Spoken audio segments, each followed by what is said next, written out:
For longer than I care to admit publicly, I've been working to finish out my basement. I will finish it one of these days, in Jesus' name. And along that journey, I've got 3 kids, a 7-year-old, a 5-year-old, and a 2-year-old. And of course, along the way, they want to help Dad. So there's all these times that I'm down in the basement and I'm working, and I come down and they say, Dad, we want to help you, right? And they start grabbing tools and whatever. And like occasionally they can do something that's mildly helpful. Like, here's a bag of nails, hand me a nail, clink, clink, clink, give me a nail, clink, clink, clink. They can kind of help a little bit sometimes. But then there's other times where there's really nothing that they can do to help me, right? So this past Christmas, I'm hanging sheetrock in the ceiling, right? I've got the thing up there, I'm like trying to hold it and trying to screw it in, and the kids come down. We want to help, Dad, we want to help, Dad.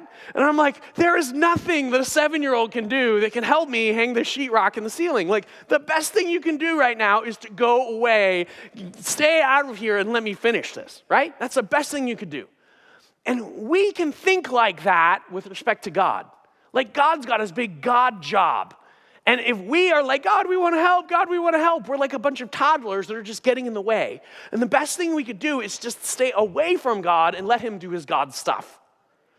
Now, the problem with that is that Jesus completely undermines that picture. Because in Jesus, humanity and divinity come together, and Jesus' humanity is not an obstacle for God revealing his divinity. In fact, it becomes the vehicle for God to reveal his divinity. God's divinity is more closely and accurately revealed in Jesus than anything else in history. So in Jesus, we see that humanity and divinity, they're not like oil and water. They actually can blend and come together. And that is what Jesus invites us into in this thing called Christianity. He's like, I want to take my divinity and merge it together with your humanity. And in that, it's not that our humanity is obliterated, but it's that in that, there's actually a unique coming together in each and every one of us. God knows that he made you uniquely. You have a unique set of gifts and of talents and passions and history, et cetera, et cetera, et cetera.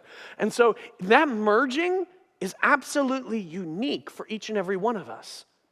God unites himself to a unique human being, and each one of us becomes like a snapshot of God from a different angle than anyone else could ever be.